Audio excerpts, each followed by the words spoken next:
शिक्षा पुराण अर्थात प्रथम आदि पुरुष है, जिनका हर धर्म में आदम एडम आदिनाथ के रूप में गायन है। तो शिव निराकार उस प्रथम पुरुष आदिदेव जो सभी मनुष्यात्माओं में सर्वश्रेष्ठ है, उनको यह सर्वोपरि ज्ञान देते हैं, जो पूरी रीति अपने जीवन में प्रैक्टिकल धारण कर ईश्वर की बताई हुई मर्यादाओं का पालन कर पुरुषोत्तम राम कहलाए जाते हैं। रामायण में बताते हैं, रावण ने मनुष्यों की सेना ली और राम ने बंदरों की, तो क्या सचमुच श्री राम को मनुष्य नहीं मिले जो बंदरों की सेना लेनी पड़ी हो? वास्तव में वह कोई जानवर बंदरों की बात नहीं है। आज के मनुष्य की बुद्धि ही बंदरों जैसी विकारी बन चुकी है। श्री राम उन बंदर बुद्धि मनुष्यों को ही आकर मंदिर लायक अर्थात देवता बनाते हैं। वही राम साकार राम राज्य की स्थापना करते हैं, जिस राम राज्य का गायन है कि जहाँ दैहिक दैविक भौतिक तापा राम राज्य का हो नहीं व्यापा, अर्थात न देह का दुख होता है न भाग्य का दुर्भाग्य होता है। भौतिक तापा माने न हवा जोर से चलती है और न ही भूकंप आते हैं कि सारे मकान गिरने लगे और सारे लोग तितर बितर हो जाए। वहाँ प्रकृति भी सुखदायी होती है। राम राज्य में तो शेर बकरी भी एक घाट पानी पीते हैं। ऐसा पवित्र वातावरण रहता है कि हिंसक शेर भी हिंसा नहीं करते। राम राज्य में यथा राजा तथा प्रजा, अर्थात राजा प्रजा का पालन बच्चे के रूप में और प्रजा राजा को पिता की दृष्टि से देखती है। उस राम राज्य में क्या रावण होता है जो सीता का हरण करे? वास्तव में हम मनुष्यात्माओं रूपी सीताएं द्वापर युग से देह अभिमान में आने के कारण 5 विकारों रूपी रावण की शोक वाटिका में कैद हो गई, जिन्हें छुड़ाने के लिए सुप्रीम सोल शिव राम के साकार तन में प्रवेश कर अपनी इंद्रियों पर जीतने की कला अर्थात सहज राजयोग सिखाते हैं और ईश्वरीय मर्यादाओं की लक्ष्मण रेखा भी बताते, जिसके भीतर रहने पर हम विकारों रूपी रावण से बचे रहते हैं। वर्तमान समय में ही रावण अर्थात 10 मते चलाने वाले रावण का प्रैक्टिकल पाठ चल रहा है। तो रावण का अंत करने के लिए श्री राम भी प्रैक्टिकल में अपना कार्य कर रहे हैं और इस विकारी रावणी दुनिया का खुलासा कर सद्धर्म की स्थापना कर रहे हैं। जिस राम राज्य में अहिंसा सत्य प्रेम सुख शांति समृद्धि रहती है। राम राज्य का गायन त्रेता का है, जब सतयुग में 8 जन्म पूरे होते हैं तो 9वां जन्म त्रेता में राम का होता है। उसकी यादगार में ही राम नवमी मनाई जाती है। अब हमें साकार रूप में आए राम को पहचान कर उनके द्वारा सिखाए जा रहे ईश्वरीय ज्ञान और सहज राजयोग द्वारा अपने जीवन को सफल बनाने का प्रयास करना चाहिए।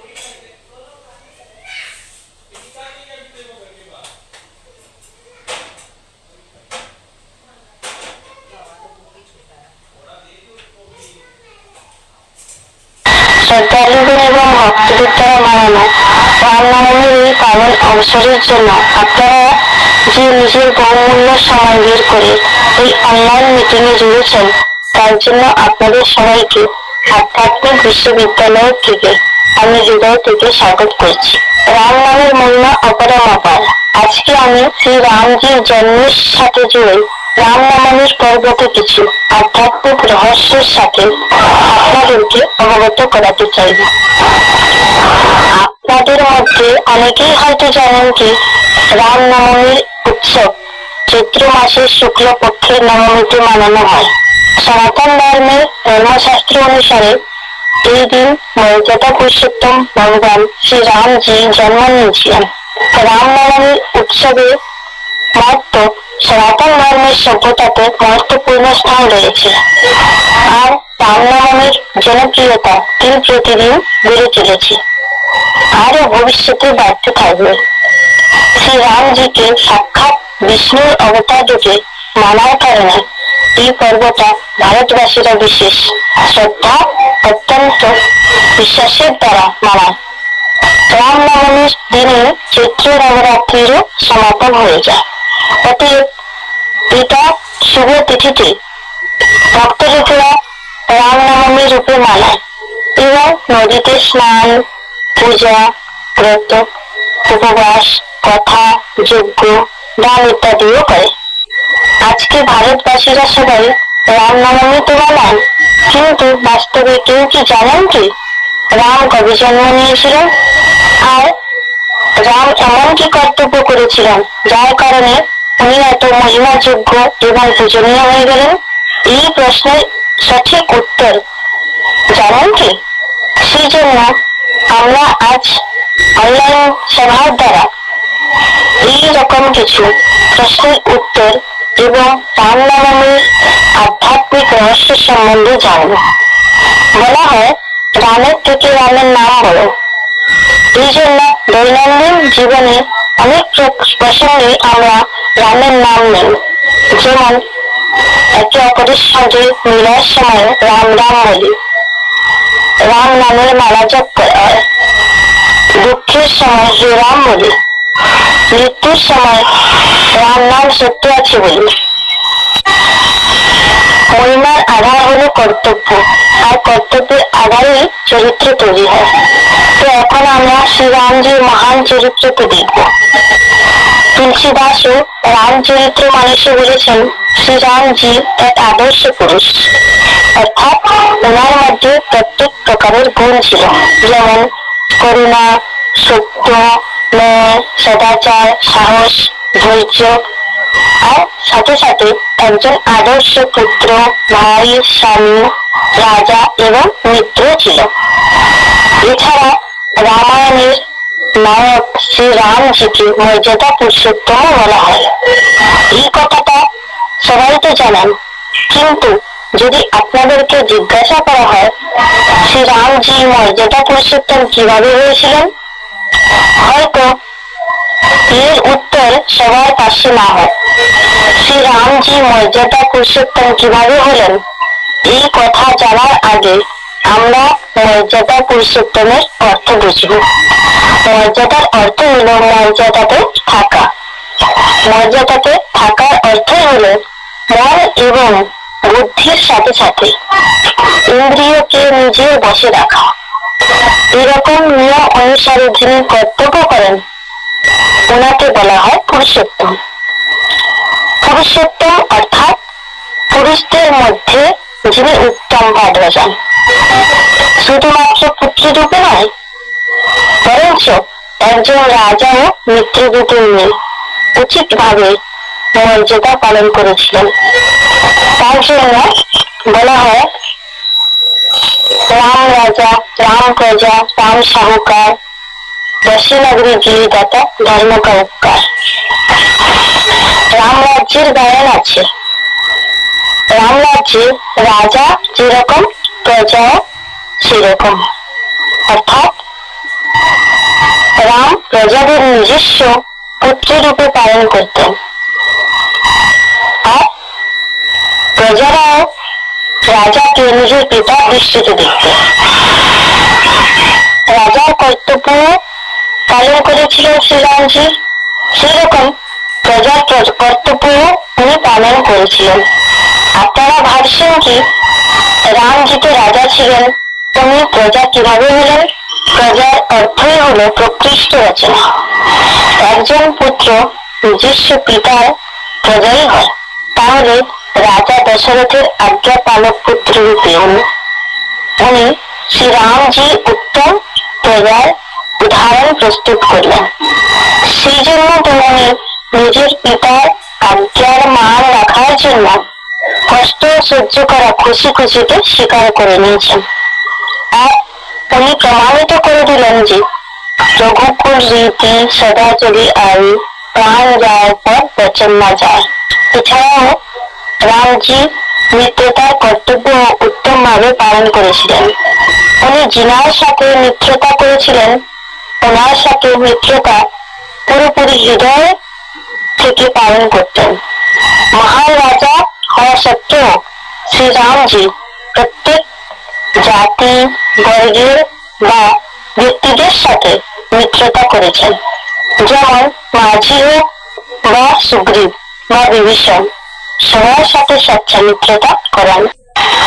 যেরকম স্বামী রূপেও শ্রীরামজি আদর্শ স্বামী প্রমাণিত হলেন, যেরকম স্বামী রূপেও শ্রীরামজি আদর্শ স্বামী প্রমাণিত হলেন, যিনি নিজের মর্যাদাতে এক স্ত্রীতে সীমিত ছিলেন।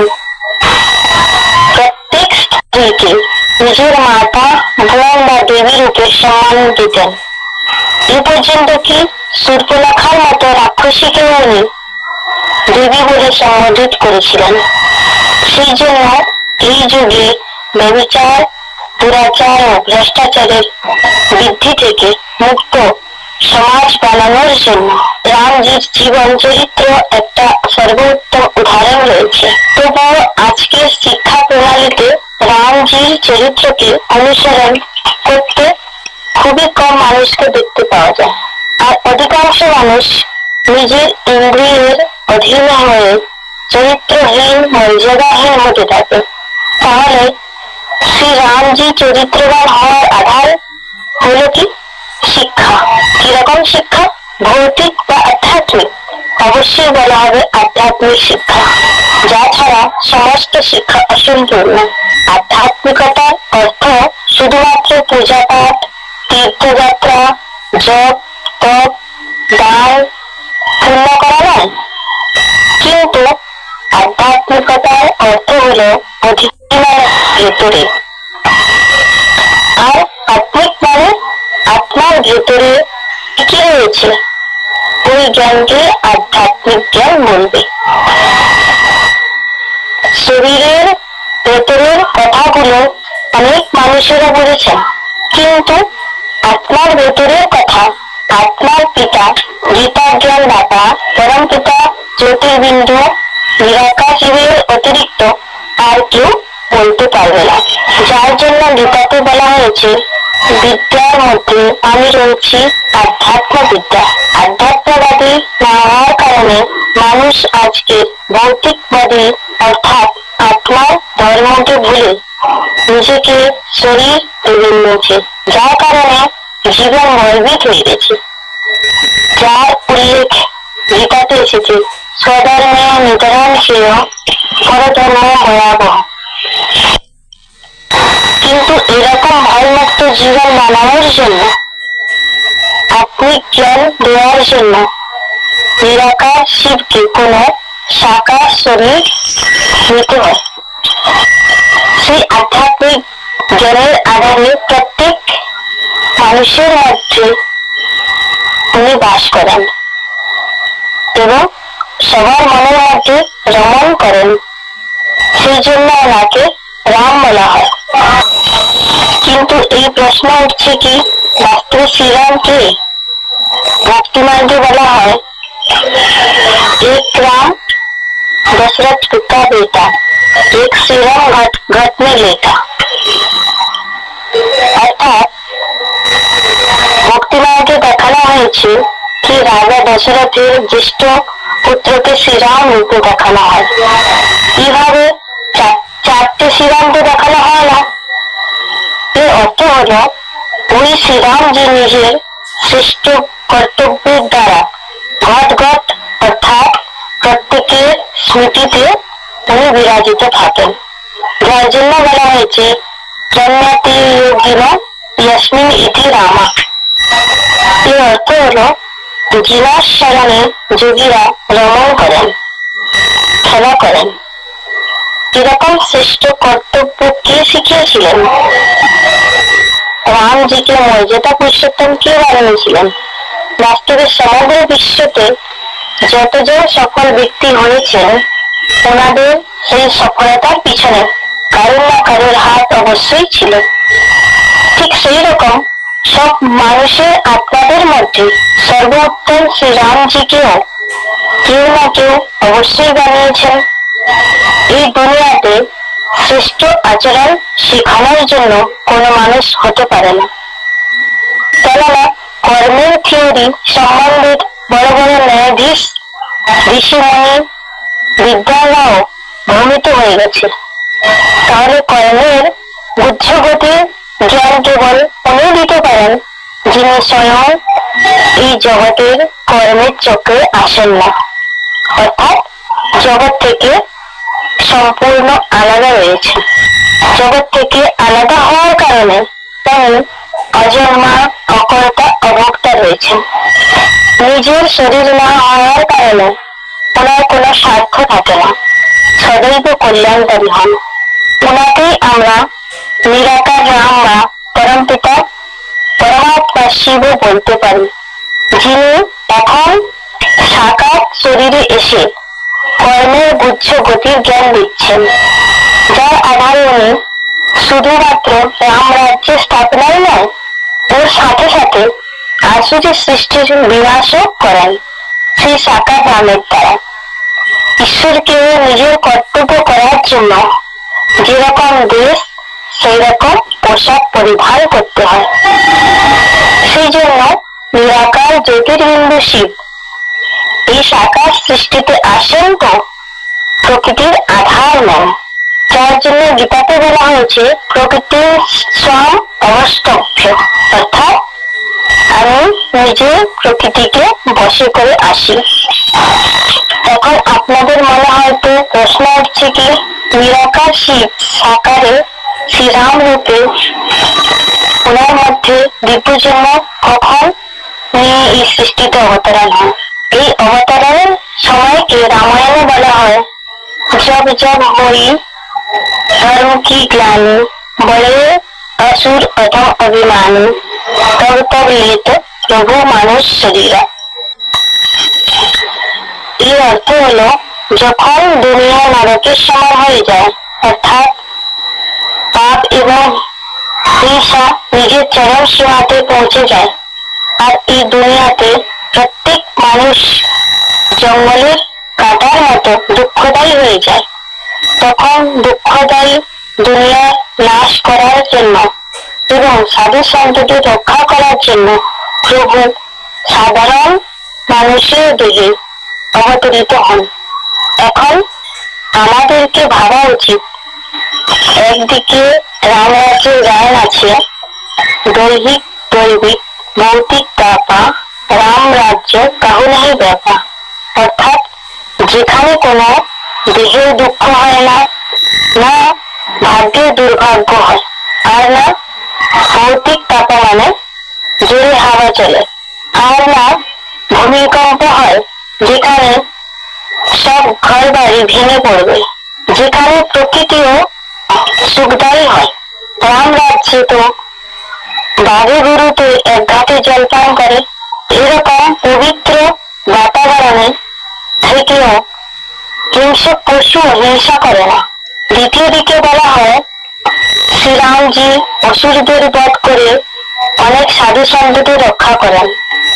একদিকে রাম রাজ্যকে অহিংসক আর দ্বিতীয় দিকে শ্রীরামজিকে হিংসক যুদ্ধ করতে দেখানো হয়েছে। তো এই দুটো কথার মধ্যে অবশ্যই কোন রহস্য লুকিয়ে আছে যেটা আমরা জানি না। তাহলে আসুন এই কথাগুলোকে বাস্তবিক অর্থ আধ্যাত্মিক দৃষ্টির দ্বারা জানব।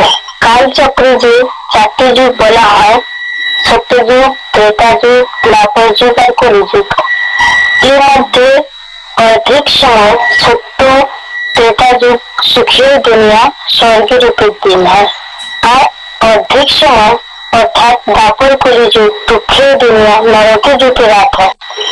তাহলে এই কালচক্রে একদিকে দুঃখ আর দ্বিতীয় দিকে সুখের সময়কে কলিযুগের অন্ত এবং সত্য যুগের আগমন সময়কে সঙ্গম যুগ বলা হয়। সঙ্গম মানে ভালো ও মন্দের মিশ্রণ, সত্য অসত্য, হিংসক অহিংসক দিন ও রাতের মিল হয়।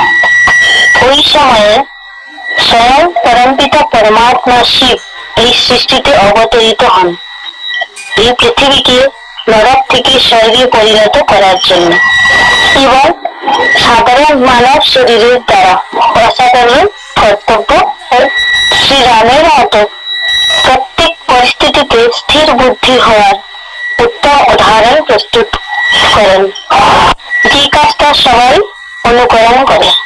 সেই জন্য গীতাকে বলা হয়েছে যতটা চলতি শ্রেষ্ঠ তত্ত্ব দেবতর জনঃ সয়ৎ প্রমাণম কুরুতে লোকস্তদ্দন বর্ততে। যেমন শ্রীরামজির অবতারণের সাথে জুড়ে বাস্তবিক তথ্যগুলো কে আমরা জানলাম, ওই রকম ওনার জীবনের সাথে সম্বন্ধিত ঘটনাগুলোকে আধ্যাত্মিক রহস্যের দ্বারা আমরা জানব। যেমন রাবণকে মহলে দেখানো হয়েছে, আর শ্রীরামজি রাজা হওয়া সত্ত্বেও ওনাকে জঙ্গলে দেখানো হয়েছে। কিন্তু ত্রেতাতে যে স্বর্গ ছিল সেটা সবুজে ভরা দুনিয়া ছিল, সেখানে ফুলের বাগান ছিল। ফুল তো হয় সুখদায়ী। বাস্তবে কলিযুগের অন্তে এই পৃথিবীটা কাটার জঙ্গলে পরিণত হয়ে যায়। প্রাণী মাত্র কাটার মতো দুঃখ না দিয়ে থাকতে পারে না। না চাইতে অপরকে দৃষ্টি, বৃত্তি, কথা ও বার্তা বা কর্মের দ্বারা দুঃখ দেওয়ার কারণ হয়ে যায়। দুঃখ দিতে দিতে পাপের ভাগী হয়ে যায়, যার জন্য অর্জুন গীতাতে জিজ্ঞাসা করেছেন অত কেন প্রযুক্তয়ম পাপম চরতি পুরুষ অনিচ্ছন্নপি বাষ্ণেয় বলাৎ ইব নিয়োজিত। এর অর্থ হচ্ছে না চাইতে পেছন থেকে বলপূর্বক লাগানোর মতো প্রেরণার দ্বারা পাপ করছেন। এর উত্তরে ভগবান বললেন রজগুণের থেকে উৎপন্ন এই কাম বিকার আর ক্রোধ অত্যন্ত ভোগী আর বড় পাপই রয়েছে। এই সংসারে একটি শত্রু মনে করো। কাম আর ক্রোধের সাথে লোভ, মোহ এবং অহংকার জুড়ে আছে। আজ প্রত্যেক মানুষের আত্মাদের মধ্যে এই 5 বিকারের বন্দিতে আমরা হয়ে গেছি, নিজেকে দুঃখী অনুভব করছি।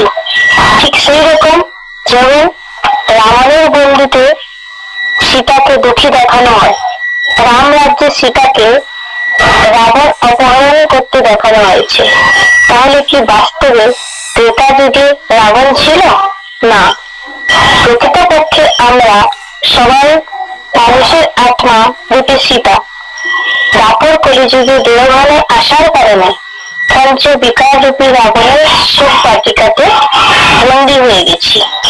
সেই জন্য আত্মারূপী সীতাদের মন্দির থেকে মুক্তির জন্য আত্মার পিতা শিব শ্রীরামের সাকার শরীরে প্রবেশ করেন এবং আমাদের ইন্দ্রিয়ের উপরে জিত প্রাপ্ত করার কলা অর্থাৎ সহজ রাজ্য আর ঈশ্বরীয় মর্যাদার লক্ষণ রেখা বর্তমান সময়ে এসে বলছেন। আমরা সবাই যদি সেই মর্যাদার মধ্যে থাকি তাহলে আত্মারূপী সীতা রাবণের পাজা থেকে বেঁচে থাকবো। মর্যাদার সম্পূর্ণ জ্ঞানটা না হওয়ার কারণে মানুষের আত্মারা 5 বিকারে গ্রসিত হয়ে গেছে, জানোয়ারের মতো ও অধম হয়ে গেছে। যার জন্য দেখানো হয় কি শ্রীরামজিকে বানরের সেনা নিয়েছে। রামায়ণে বলা হয় রাবণ মানুষের সেনা নিয়েছিলেন আর শ্রীরামজি বানরের সেনা নিয়েছিলেন। তাহলে কি এটা সত্য কথা? রামজি কি মানুষ পেলেন না, যার কারণে বানরের সেনা নিতে হলো? বাস্তবে সেটা কোনো জানোয়ার বানরের কথা নয়। আজকে মানুষের বুদ্ধি বানরের মতো বিকারী হয়ে গেছে। শ্রীরামজি সেই বানর সম্পন্ন বুদ্ধিদেরকে মন্দিরের যোগ্য অর্থাৎ দেবতা বানাচ্ছেন। বনবাসে যুদ্ধ করার সময় শ্রীরামজির কাছে কোনো রথ ছিল না, যে জন্য রামায়ণে কথা এসেছে রাবণ রথী বীরথ রঘুবীরা দিক বিভীষণ ভয় অধীরা। যেরকম এখানে কোনো স্থূল জঙ্গলের কথা বলা হয়নি বা বানরের কথা বলা হয়নি, সেই রকম কোন স্থূল রথের কথাও বলা হয়নি এখানে। বাস্তবে কঠোপনিষদে বলা হয়েছে আত্মানাম রথিনাম বুদ্ধি শরীরম রথম নির্বাচ, অর্থাৎ শরীরকে রথ বলা হয়েছে। রাবণকে রথ দেখানোর অর্থ হলো ওনার দেহভান বিশাল ছিল। প্রত্যেক বছর দশহরাতে রাবণের পুতলাটা বড় বানানো হয়, যদিও রামজিকে কোনো রথ দেখানো হয়নি, অর্থাৎ শরীরের কোনো ভান নেই। ভান থেকে ঊর্ধ্বে আত্মাভিমানী রয়েছে। এছাড়া আরো অনেক ঘটনা রামজির জীবনের সাথে জুড়ে আছে। যেমন শাস্ত্রে দেখানো হয়েছে কি অহিল্লার শ্রাপের কারণে জঙ্গলের পাথরের শিরাতে পরিণত হয়ে যায়। শ্রী রামজি চরণ স্পর্শতে পাথর থেকে চৈতন্য অবস্থাতে এসে যায়, যার কারণে সবাই মেনে নেয় যে শ্রী রামজি ভগবান। এরকম কি পরিবর্তন সম্ভব হয়? কিন্তু ভগবান কোনো চমৎকার করেন না। সুতরাং এরকম আত্মা ও পরমাত্মার জ্ঞান দেন, যার দ্বারা পাথর সম্পন্ন বুদ্ধিরাও অর্থাৎ জড়ত্বময় হয়ে গেছে দেহভানের কারণে, সেটা গতিশীল অর্থাৎ চৈতন্য হয়ে যায়। এই সদ্বুদ্ধি ভগবানের দিন, আর এটা আসল সম্পত্তি, যার জন্য বলা হয় যাহা সুমতি মহা সম্পত্তি নানা, যাহা কুমতি মহা বিপত্তি নিধানা। আর এই অবিনাশী ধন কখনো কম হয় না, বাড়লে আরো বাড়ে, যার জন্য বলা হয় ধন দিয়ে ধন না খুঁটে। এই জ্ঞান দান ভৌতিক পদার্থের দান থেকে শ্রেষ্ঠ দান, যার জন্য গীতাতে বলা হয়েছে শ্রেয়ান দ্রব্য ময়াত যজ্ঞ জ্ঞান যজ্ঞ পরন্ত। রামায়ণে দেখানো হয়েছে কি সবরই রামজিকে বইয়ের কুল খাওয়ানোর আগে নিজে চেখে খাইয়েছিলেন। শ্রী রামজি সবরীর শ্রদ্ধাপূর্বক অর্পণ করা এটো কুলকে স্বীকার করেছেন, কেননা ভগবান সচ্চা স্নেহ ভালোবাসার ক্ষুধার্থ। যার জন্য গীতাতে শ্লোক এসেছে পত্রম পুষ্পম ফলম তোয়ম ইয়ো মে ভক্ত্যা প্রয়চ্ছতি তৎ অহম ভক্তুম ভগবতম স্নানে প্রয়তাত্মনঃ। অর্থাৎ নির্ধন বা কেউ ব্যক্তি যদি পাতা ফুল জল বা ফল ভাবনার পূর্বক হৃদয় দিয়ে প্রদান করে, তাকে আমি খুশি খুশিতে গ্রহণ করে নিই, কিন্তু লক্ষণ গ্রহণ করেন না। রামজি সহস্য স্বীকার করে নিলেন, কেননা ভগবানের উপরে কোনো দোষ লাগে না। যার জন্য তুলসীদাসও বলেছেন সমরস কোনে দোষ দোষাই রবি পাপ জল সমকি নাই। যেমন সূর্য হয়, যতই দুনিয়াতে নোংরা ছড়িয়ে রয়েছে সূর্য সে নোংরাকে শুকিয়ে দেয়, অগ্নি আবর্জনাকে জ্বালিয়ে শুদ্ধ করে দেয়, জলে শুদ্ধ করে দেয়, তাদের উপরে কোনো দোষ লাগে না। এমন রামজির জীবনের সাথে সম্বন্ধিত কিছু প্রসিদ্ধ ঘটনা। নিশ্চয়ই ভগবান যখন সৃষ্টিতে আসেন অবশ্যই কোনো বিশেষ উদ্দেশ্য নিয়ে আসেন। এর বর্ণনা গীতাতে এসেছে যদা যদা হি ধর্মস্য গ্লানির্ভবতি ভারত অভ্যুত্থানম অধর্মস্য তদাত্মানম সৃজাম্যহম পরিত্রাণায় সাধূনাং বিনাশায় চ দুষ্কৃতম ধর্ম সংস্থাপনার্থায় সম্ভবামি যুগে যুগে। অর্থাৎ যখন যখন ধর্মের গ্লানি হয় আর অধর্মের বৃদ্ধি হয়, তখন আমি সৎ ধর্ম স্থাপনার জন্য দুষ্টদের নাশ আর সাধু সন্তকে রক্ষা করার জন্য আসি। অতএব এই বিশেষ কার্য করার জন্য স্বয়ং ঈশ্বর এই পৃথিবীতে এসে গেছেন। যারা ওনাকে চিনতে পারবে তাদের মনে উনি রমণ করেন, এরকম ভাবে যে নিজের ভিতরে সদ্গুণের স্থাপনা বিকারের নাশ আর সদ্গুণের পালনা করবে, আর রাম রাজ্যের স্থাপনাতে তারাই সহযোগী হয়ে যাবেন। কিন্তু স্থাপনার মূল্য তখন পর্যন্ত হতে পারবে না যতক্ষণ পর্যন্ত দুষ্টদের দুষ্টতা বা অবগুণের নাশ হয়ে না যায়। শ্রী রামজি দ্বারা এই কর্তব্যগুলো কিভাবে পালন করা হয়েছে সেটা আমরা জানি। ওই বিশেষ কর্তব্য হলো যজ্ঞের রক্ষা করা। বিশ্বামিত্র যখন লোক কল্যাণের জন্য যজ্ঞ রচনা করেছিলেন, অসুররা পবিত্র যজ্ঞকে অপবিত্র করার জন্য যজ্ঞে হাড় মাংস ইত্যাদি নোংরা ফেলে বিঘ্ন উৎপন্ন করে দেয়, তখন বিশ্বামিত্র রামজি এবং লক্ষণের সহযোগ নিয়ে যজ্ঞের রক্ষা করেন। এই হিসাবে শ্রী রামজির দ্বারা না শুধু সাধু সন্তদের রক্ষা হয়েছে, তিনি অসুরদেরও বিনাশ করেন। আগে হলো বালিবধ। রামায়ণে দেখিয়েছে বালিকে মারার জন্য শ্রীরামজি 7 তাল গাছের আড়াল থেকে বাণ চালিয়েছিলেন, কেননা বালিকে বরদান প্রাপ্ত ছিল, যদি কেউ ওনার সাথে সামনে থেকে যুদ্ধ করবে তার অর্ধেক শক্তি বা বল বালির মধ্যে চলে যাবে।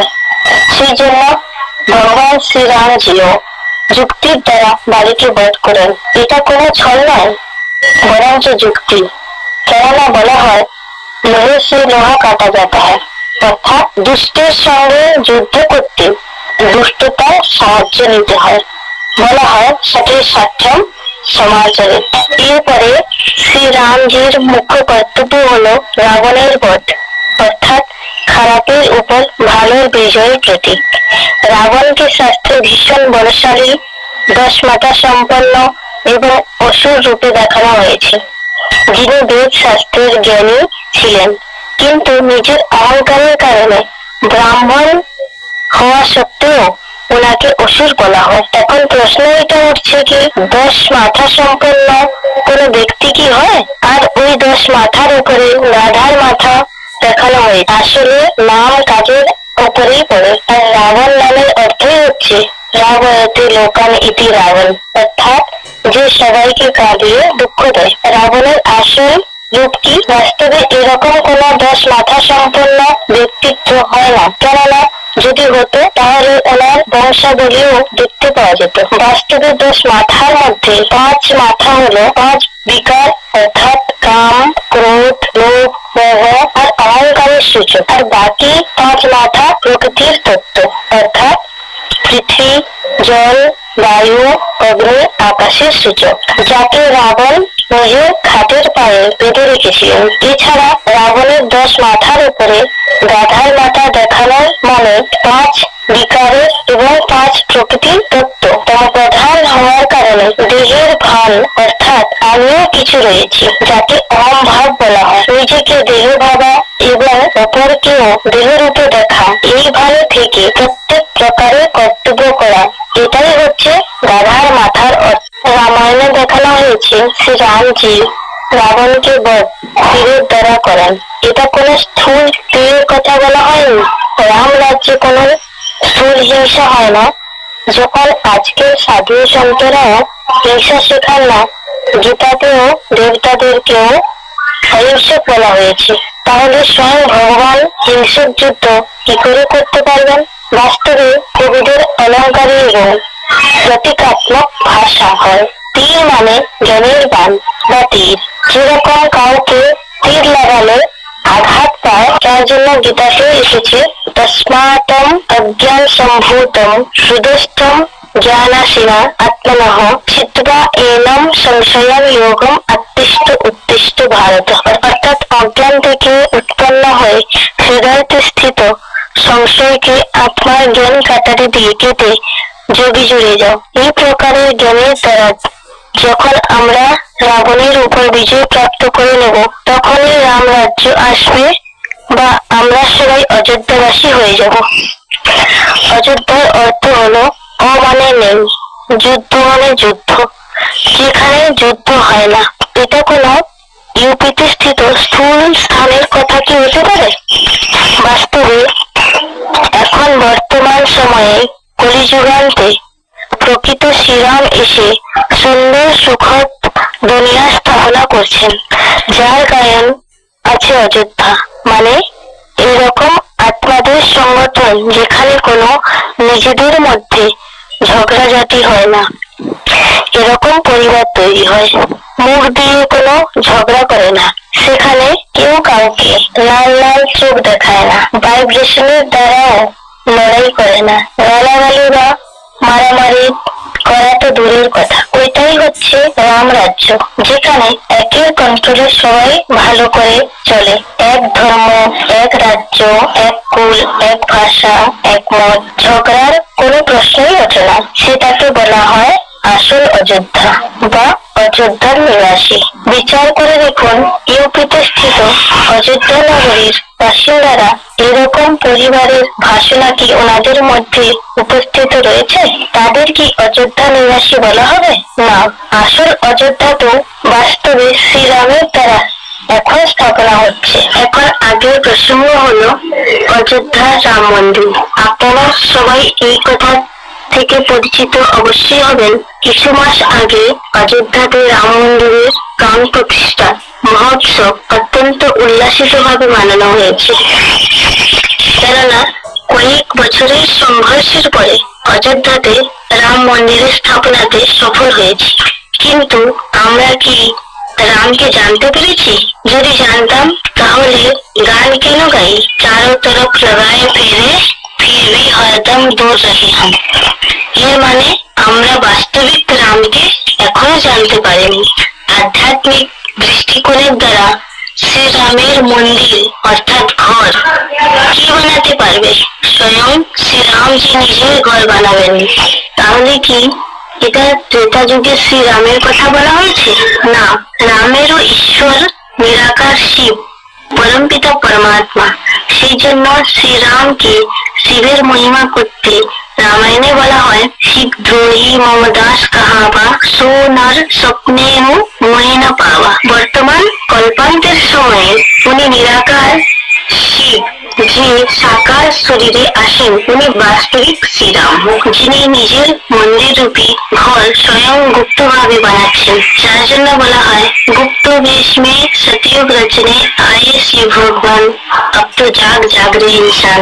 যেরকম অনেক সংঘর্ষের পরে রাম মন্দির অযোধ্যাতে তৈরি হয়েছে, সেই রকম চৈতন্য শ্রীরাম এই রাবণ রাজ্যের সঙ্গে সংঘর্ষ করে অল্প সময়ের মধ্যে প্রত্যক্ষ হবেন, আর সাথে সাথে রাম রাজ্য আসবে। তবেই তো বাস্তবিক রূপে রামের মন্দির সমগ্র বিশ্বতে প্রত্যক্ষ হবে।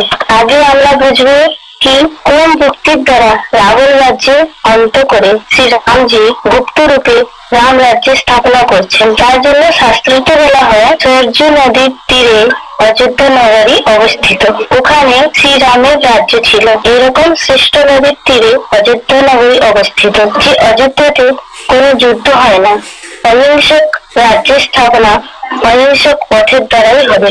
যিনি ধর্ম স্থাপনা করেন, ওনার এত শ্রেষ্ঠ ভাবনা যে ওনার রাজ্যে কোনো লড়াই ঝগড়া বা মারামারি রক্তপাত যেন না হয়। এরকম অযোধ্যা নগরী বলা হয়, তখনই তাকে অযোধ্যা নগরী বলা হবে। বাস্তবে এখন শ্রীরামজি এসে গেছেন, যিনি জ্ঞান দিয়ে এরকম যুক্তি দিয়ে রাজ্য স্থাপনা করছেন যাতে সাপ মরে আর লাঠি না ভাঙে। তো আপনারা দেখুন, ভগবান শঙ্কর ভস্মাসুরের ভয়ে পুরো দুনিয়াতে ভাবতে থাকেন। তাহলে কি উনি কাপুরুষ ছিলেন? না, উনি যুক্তি দিয়ে করেছেন তাকে যেন ঝগড়া না হয়, রক্তপাত না হয়। কৃষ্ণ ভগবান কংসের ভয়ে গ্রামে গ্রামে কেন পালিয়েছিলেন? কখনো বর্ষানে গোকুলে, তো উনিও যুক্তি দিয়ে করেছিলেন রক্তপাত যেন না হয়। ঠিক এইরকম শ্রীরাম ভগবান জঙ্গলের মধ্যে বিচরণ করেন, এইটা কোনো ভয় পাওয়ার কথা নয়।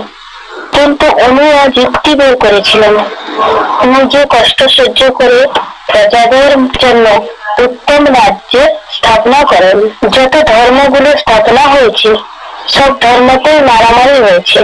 ইসলাম ধর্ম, মুসলমান ধর্ম বা খ্রিস্টান ধর্মের স্থাপনা হোক না কেন, যত যত ধর্মের সংখ্যা বেড়েছে, তত ধর্মের আধারে মতভেদও বেড়ে গেছে। গীতাতে ভগবান অর্জুনকে বলেছিলেন, সর্বধর্মান পরিত্যাজ্য মামেকম শরণম ব্রজ, অর্থাৎ সব ধর্মকে ছেড়ে একে শরণ নিলেই স্থায়ী সুখ শান্তি প্রাপ্ত করতে পারে। সেই জন্য এখন শ্রীরামজি সাকারে এসে ধর্মের সাথে সাথে এরকম যুক্তি দিয়ে রাম রাজ্যের স্থাপনা করেন, যেখানে কোনো রক্তপাত হয় না।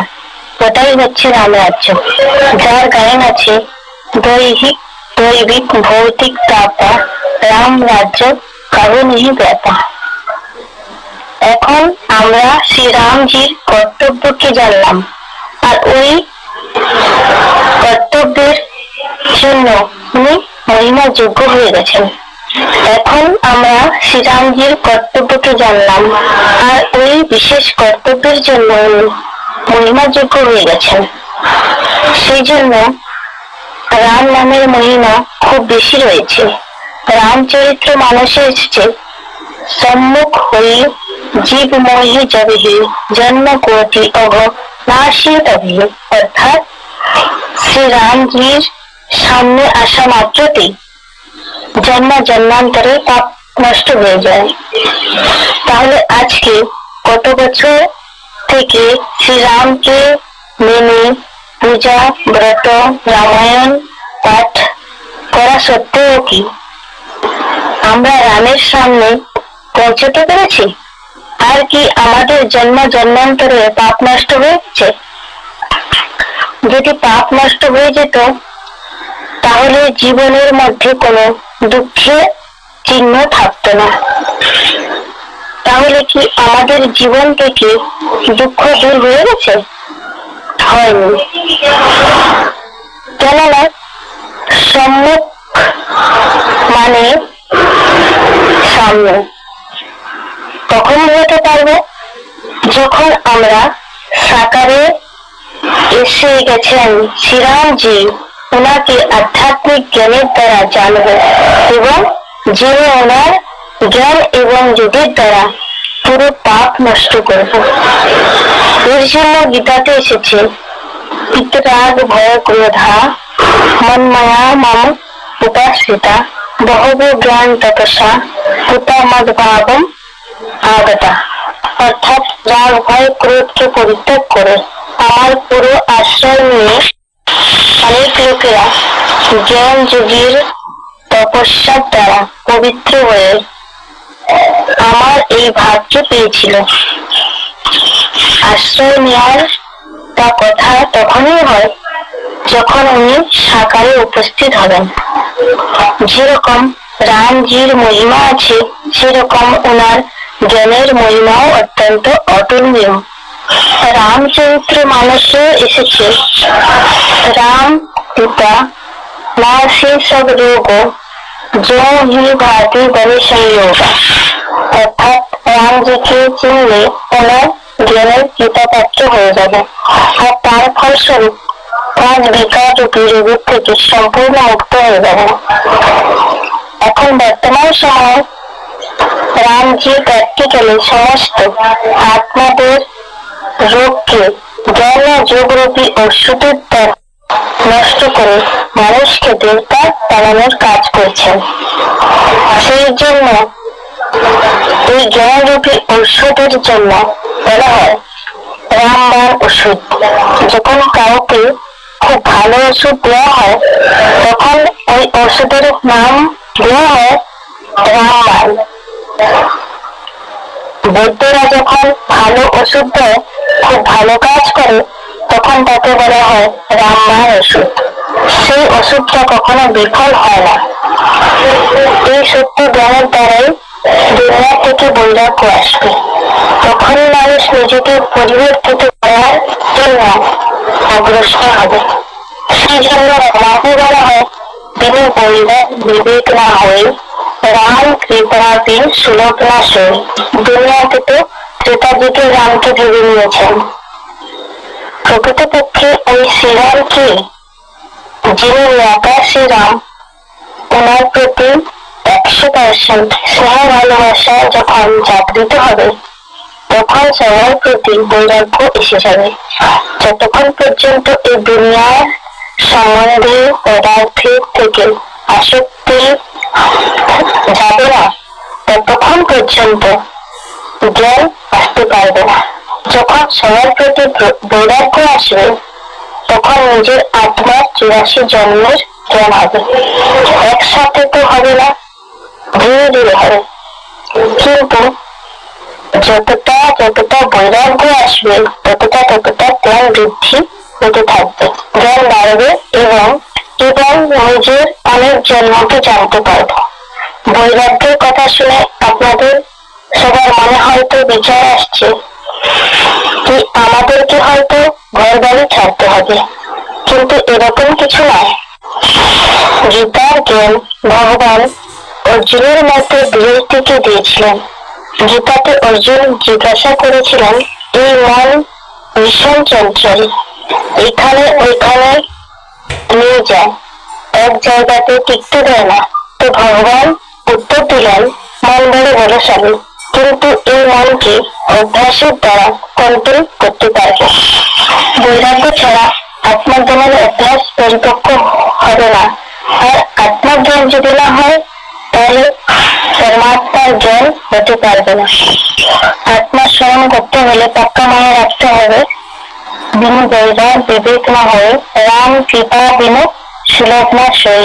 যতক্ষণ পর্যন্ত ভগবান স্মরণ এসে আত্মা পরমাত্মার জ্ঞান না দেন ততক্ষণ পর্যন্ত এই দুনিয়া থেকে বৈরাগ্য আসবে না।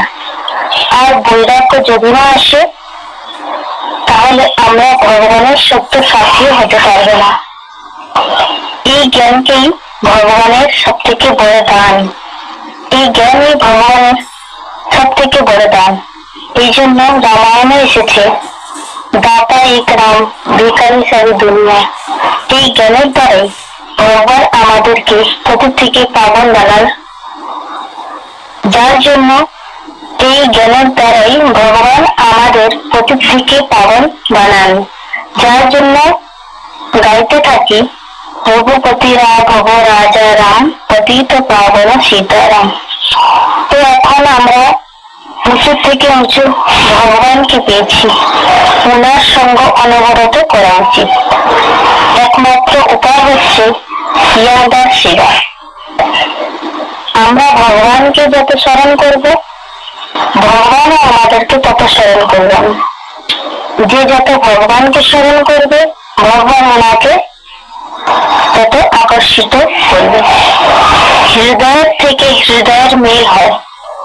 যার জন্য তুলসীদাসও বলেছেন, হৃদয় পীর মেরে ঘায় রঘুবীর।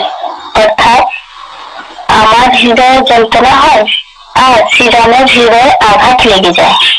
ভগবানের প্রতি যে ভাবনা আছে সেটা ব্যক্ত করেছেন। ভগবান সাক্ষাৎ ভাবনার ক্ষুধার্ত। যত ভগবানের প্রতি স্নেহ বাড়বে, ভগবানও ততটাই স্নেহ করবেন।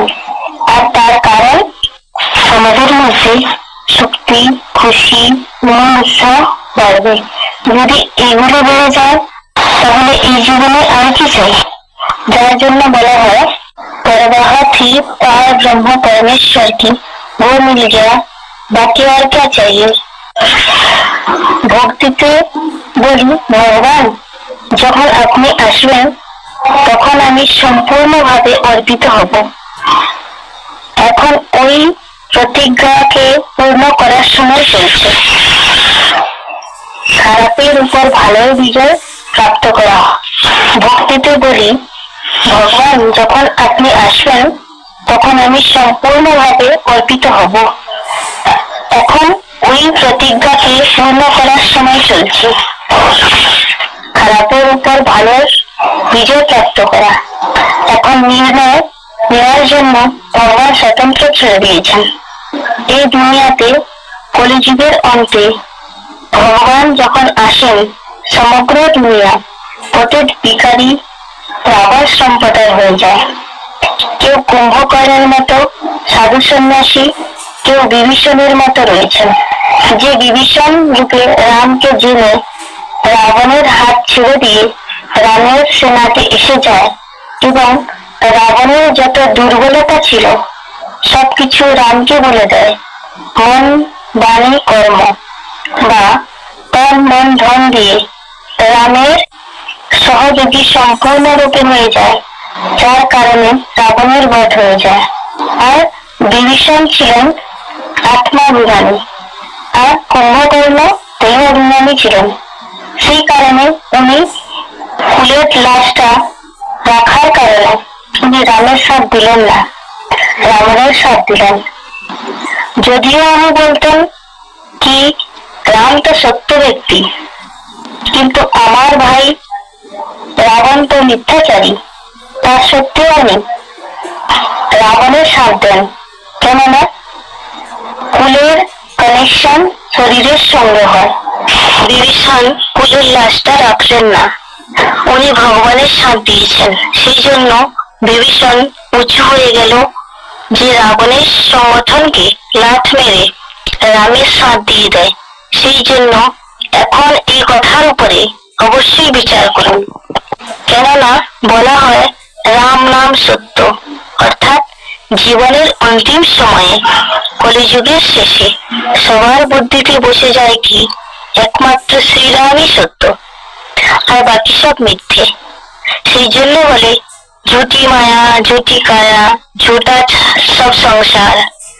সচ্চা রামকে জ্ঞানের চক্ষুর দ্বারা চিনে ওনার সাথ দিলে আমরা অবশ্যই বিজয়ী হব। কথায় বলে সত্যমেব জয়তে। রামনবমীর সাথে চৈত্র নবরাত্রির উৎসবও মানানো হয়। এবারে রামজির সঙ্গে দুর্গা পূজার সম্বন্ধ কি আছে? বাস্তবে যেদিন শ্রীরামজি রাবণের উপর বিজয় প্রাপ্ত করেন সেই দিন দশহরা রূপে মানানো হয়, আর সেই সময় 9 দিন দেবী পূজা করা হয়। এখন শ্রীরামের শিব শক্তিদের সঙ্গে কিরকম সম্বন্ধ আছে? বাস্তবে নিরাকার শিব শ্রীরাম রূপে কলিযুগের অন্তে যখন আসেন, সব আত্মারূপী সীতাদের ঈশ্বরের জ্ঞান আর সহজ রাজযোগের দ্বারা 5 বিকার রূপী রাবণের জেল থেকে ছাড়ান বা মুক্ত করেন, এবং শিবের থেকে জ্ঞান যোগের শক্তি নিয়ে নিজের মধ্যে ভরে। যে যতটা ভরে অবলা নারী থেকে সে ততটা সশক্ত নারী অর্থাৎ শিব শক্তি তৈরি হয়। দুর্গা অর্থাৎ দুর্গুণের নাশ করা। ভগবান এসে মানুষকে এরকম দিব্য গুণধারী দেবতা বানান যার ইয়াদগার রূপে দেবী পুজো করা হয়।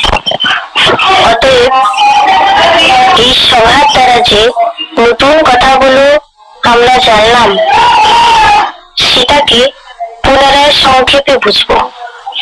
প্রথমে জানলাম রামজির চরিত্রকে বুঝলাম আমরা। উনি একজন আজ্ঞাকারী পুত্র আর পিতার সমান পুত্র তুল্য প্রজার পালক রাজা ছিলেন। পক্ষপাত রহিত প্রত্যেক বর্গের ব্যক্তিদের সাথে মিত্রতা নেভান, এক পত্নীব্রতা, মর্যাদাশীল স্বামী এবং জ্ঞান ধন সম্পত্তির দাতা। তারপরে জানলাম ওনার জীবন সম্বন্ধে ঘটনাগুলোকে আধ্যাত্মিক দৃষ্টির দ্বারা বুঝলাম। যেমন কলিযুগের অন্তে কাঁটার জঙ্গল সমান দুঃখদায়ী প্রাণী মাত্রের সঙ্গে থাকা, আত্মারূপী সীতাকে 5 বিকার রূপী রাবণ অপহরণ, সাথে বানরের সেনা অর্থাৎ বানরের মতো বুদ্ধি সম্পন্ন আত্মাদের সেনা রূপে সহযোগী, অহিল্লাকে চেতন বুদ্ধি প্রদান, সবরীর ভাবনা ভরা উপহার স্বীকার করে নিলেন। তারপরে জানলাম রামজির বিশেষ কর্তব্য হলো রুদ্র যজ্ঞে রক্ষা করা। বালির মতো দুরাচারীর বধ আর প্রত্যেক মানুষের মধ্যে বিদ্যমান 5 বিকার এবং দেবভান আর 10 মাথারূপী রাবণের বধ, আর তার বদলে রাম রাজ্যের স্থাপনা করা। তারপরে বুঝলাম অযোধ্যা নগরীতে রাম মন্দিরের নির্মাণ। অযোধ্যার অর্থ অ মানে নেই, যোদ্ধা মানে যুদ্ধ। যেখানে এরকম পারিবারিক যেখানে অযোধ্যার অর্থ অ মানে নেই, যোদ্ধা মানে যুদ্ধ। অ মানে নেই, যোদ্ধা মানে যুদ্ধ। অযোধ্যার অর্থ অ মানে নেই, যুদ্ধ মানে যুদ্ধ। যেখানে এরকম পরিবার তৈরি হয় মন বাণী ও কর্মের দ্বারা, যেখানে কখনো যুদ্ধ হয় না, তাকেই অযোধ্যা বলা হয়। সেখানে চৈতন্য মন্দির রূপী শরীরে আত্মারূপী মূর্তি স্থাপনা হচ্ছে, অর্থাৎ শ্রীরামজি স্বয়ং গুপ্ত বেশে নিজের বাড়ি অর্থাৎ রাম রাজ্যের স্থাপনা গীতার কথা অনুসারে করছেন। তারপরে জানলাম কি শ্রীরামজির নামের মহিমা। যেমন সাকারে এসেছেন শ্রীরামজিকে চিনে ওনার সামনে হওয়া মাত্রতে জন্ম জন্মান্তরের পাপ নষ্ট হয়ে যায়। আত্মা পরমাত্মার প্রসিদ্ধ জ্ঞান বানরূপী অচুক ঔষধের দ্বারা রোগী থেকে নিরোগী হয়ে যায়। ঈশ্বরের দ্বারা অর্থাৎ আধ্যাত্মিক জ্ঞান শ্রীরামজির কৃপা। এই জ্ঞানের দ্বারা পৃথিবীর মোহমায়া থেকে আসল বৈরাগ্য আসবে। তারপরে বুঝলাম ঈশ্বরকে জেনে সত্যযুগ রূপী রাম রাজ্যের স্থাপনাতে আমাদেরকে সহযোগী হতে হবে। লাস্টে বুঝলাম রামনবমীর সাথে দুর্গা পূজার সম্বন্ধ অর্থাৎ রহস্য। নিরাকার রাম শিব যখন সৃষ্টিতে দিব্য জন্ম নেন তখন অবলা নারীকে শিব শক্তি অর্থাৎ পূজনীয় যোগ্য বানান। রামনবমীর উৎসবে আজকে এই অনলাইন মিটিং এ জোড়া সমস্ত শ্রোতাগণেরা শ্রী রামজির বাস্তবিক পরিচয় কিছু নতুন কথার সঙ্গে পেলেন। বাস্তবে ভক্তির ফল হলো জ্ঞান। শ্রীরামের দ্বারা দেওয়া জ্ঞান শুনে আপনাদের মনে যে প্রশ্ন উৎপন্ন হচ্ছে সেটার সমাধান করার জন্য আমাদের ইমেল পাঠাতে পারেন। আমাদের ইমেল আইডি হচ্ছে e1spiritualworld@gmail.com বা আপনারা ফোনের দ্বারা যোগাযোগও করতে পারেন। আমাদের ফোন নম্বর হচ্ছে 9891370007 অথবা আধ্যাত্মিক বিশ্ববিদ্যালয়ের সঙ্গেও যোগাযোগ করতে পারেন। আপনাদের সবাইকে এইটা নিবেদন করছি, আপনারা নিজের মন্তব্য অবশ্যই ব্যক্ত করবেন। অতএব শেষে আমি এইটা বলতে চাই, রাষ্ট্রপিতা গান্ধীজি 40 কোটি ভারতবাসীর সঙ্গে এই আওয়াজ লাগিয়েছিলেন, রঘুপতি রাঘব রাজা রাম, পতিত পাবন সীতারাম। ওনার স্বপ্ন ছিল রাম রাজ্য আসবে। তাহলে কি ভারতবাসীদের আওয়াজ এমনই থেকে যাবে, না কখনো সার্থক হবে? অবশ্যই সার্থক হবে। কেননা বর্তমানে ভগবান নিরাকার রাম সেই স্বপ্নকে সার্থক করার জন্য এসে গেছেন। এই সৃষ্টিতে এসে সাকার রামের দ্বারা সবাইকে জ্ঞান দীপক দিয়ে পতি থেকে পাবন অর্থাৎ দেবতা বানাচ্ছেন। ওনার দ্বারাই রাম রাজ্য স্থাপনা হয়। অতএব এরকম বাস্তবিক অকল্পনীয় সুন্দর সুযোগকে সময় থাকতে প্রাপ্ত করে নিন। রামের নামের লুট চলছে, যে যতটা লুটতে পারবেন ততটা লুটে নিন, নিজের ঝুলি ভরে নিন। অল্প সময় অবশ্যই বের করুন নিজের আত্মার উদ্ধারের জন্য। কেননা বলা হয় এখন নয় তো কখনো নয়। লাস্ট নির্ণয় আপনাদের হাতে। ওম শান্তি।